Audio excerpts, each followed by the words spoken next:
ಏನು ಪ್ರಹ್ಲಾದ್ ಜೋಶಿ ಅವರು ಮತ್ತು ಮಾಜಿ ಮುಖ್ಯಮಂತ್ರಿಗಳಂತ ಕುಮಾರಸ್ವಾಮಿ ಅವರು ಈ ಸರ್ಕಾರವನ್ನ ಅಸ್ಥಿರ ಮಾಡ್ತೇವೆ 8 ತಿಂಗಳಲ್ಲೇ ನಾವು ತೆಗಿತೇವೆ ಅಂತ ಹೇಳಿ ಹೊರಟಿ ಸ್ಟೇಟ್ಮೆಂಟ್ ಮಾಡಿದ್ರು.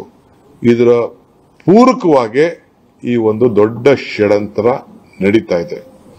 ಸೊ ಅದಕ್ಕೆ ನಾನು ಈ ಸಂದರ್ಭದಲ್ಲಿ ತಮಗೆಲ್ಲ ಈ ರಾಜ್ಯದ ಜನತೆಗೆ ತಮ್ಗೆ ಹೇಳಲಿಕ್ಕೆ ನಾನು ಬಯಸ್ತಾ ಇದ್ದೇವೆ.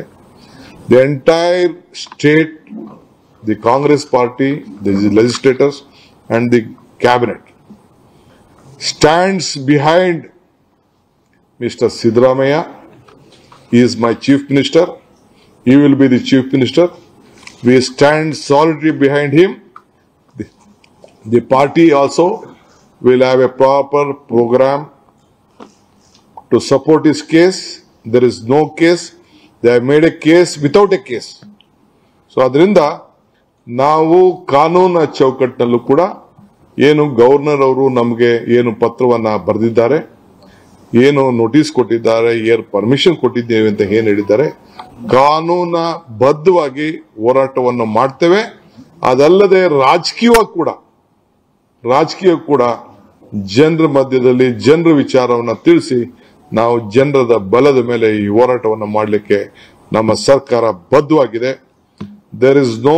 ಇಟ್ ಈಸ್ ಅಗೇನ್ಸ್ಟ್ ನೀವೇನೇನ್ ಮಾಡಿದ್ದೀರಿ. ಗವರ್ನರ್ ಕಚೇರಿನ ಉಪಯೋಗಿಸಿಕೊಂಡು ಬಿಜೆಪಿ ಕಚೇರಿಯಾಗಿ ಪರಿವರ್ತನೆ ಮಾಡಿಕೊಳ್ಳಲಿಕ್ಕೆ ಏನೆಲ್ಲ ಒಂದು ಹುನ್ನಾರ ನಡೀತಾ ಇದೆ. ಇದರ ವಿರುದ್ಧ ನಾವು ಹೋರಾಟವನ್ನ ಮಾಡ್ತೀವಿ, ಮಾಡಲೇಬೇಕಾಗಿದೆ.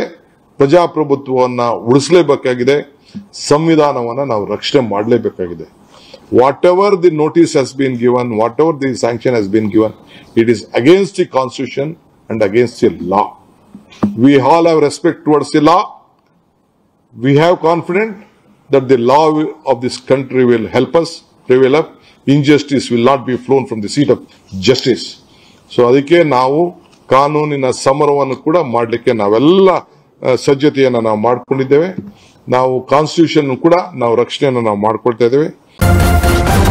ನ್ಯೂಸ್ ಫಸ್ಟ್ ನಿರ್ಭೀತಿಯಿಂದ ನಿಮ್ಮ ಪರವಾಗಿ.